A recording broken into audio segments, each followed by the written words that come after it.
Bonjour à toutes et à tous. Dimanche après-midi à l'Odéon pour aller voir Tristesse d'Anne-Cécile Van Dallem. J'avais déjà vu Arctic au festival Reims Scène d'Europe qui sera à Avignon d'ailleurs cet été. Et puis vous pouvez revoir l'interview que j'ai faite avec Anne-Cécile Van Dallem pour le site sceneweb.fr, sur le site sceneweb.fr évidemment.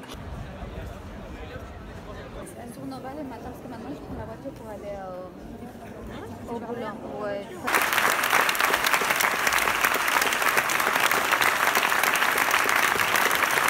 Bon, c'est très violent tout ça. Donc on est sur l'île Tristesse et il n'y a plus que 8 habitants, enfin 7 en fait, parce qu'il y en a une qui meurt très vite là. Et l'île elle s'appelle Tristesse, mais genre tout est déjà triste quoi. C'est une tristesse généralisée, c'est une chape de plomb. Il fait nuit en plus tout le temps. Et c'est pas de la tristesse chagrin, genre il n'y a pas de chagrin, il n'y a pas de montée de tristesse. C'est une tristesse continue et permanente. La fille de cette femme qui se suicide, elle vient sur l'île, elle est membre d'un parti politique.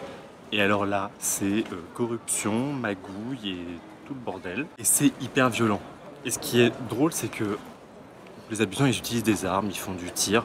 C'est pas ça qui est violent. La violence des gestes, elle est beaucoup moins violente que la violence des mots, la violence des classes sociales. C'est une humiliation permanente, une humiliation des femmes, beaucoup. C'est la violence envers les plus faibles. C'est comment on réussit à anéantir une micro-société comme ça, juste en les montant les uns contre les autres, en faisant entrer l'argent en jeu entre eux. Et puis cette micro-société, elle apporte la violence par elle-même aussi parce qu'elle est confrontée à un élément extérieur qui est donc cette Martha qui vient de la métropole. Et pourquoi c'est violent? Parce qu'ils veulent tous bien paraître face à elle et ils vont reporter leur panique, ils vont reporter leur mal-être sur les autres. Il va y avoir des injonctions envers les autres pour être meilleur.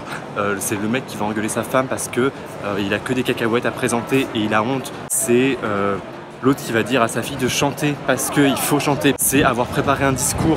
Pourquoi t'as pas préparé de discours? Ils se font engueuler parce qu'ils n'ont pas préparé de discours. Et puis il y a une phrase qu'ils disent et qui représente bien ça, c'est de quoi j'ai l'air. De quoi j'ai l'air face à elle. Donc toute cette violence, elle vient de ça. De ce fait de vouloir paraître mieux, de vouloir sortir du lot et de se dire non, on n'est pas si bas que ça, on n'est pas les faibles, on n'est pas les pouilleux que tu penses qu'on est. Moi ça m'a beaucoup fait penser au film La Grande Séduction, qui est un film québécois, alors qui est beaucoup plus drôle que ça et qui est beaucoup moins violent, même s'il y a quand même pas mal d'humour.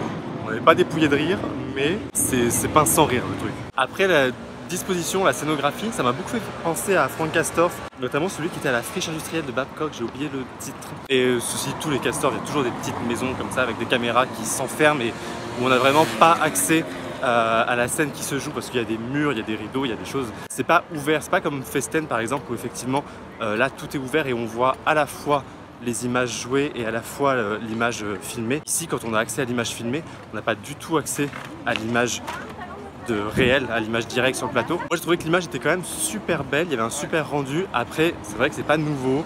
On commence un peu à s'habituer à ce dispositif, mais il fonctionne carrément ici. Et enfin voilà, donc Tristesse, c'est à l'Odéon. Arctic, c'est au Festival d'Avignon. Et les interviews d'Anne-Cécile Van Dallem, c'est sur ma chaîne et sur sceneweb.fr. A bientôt.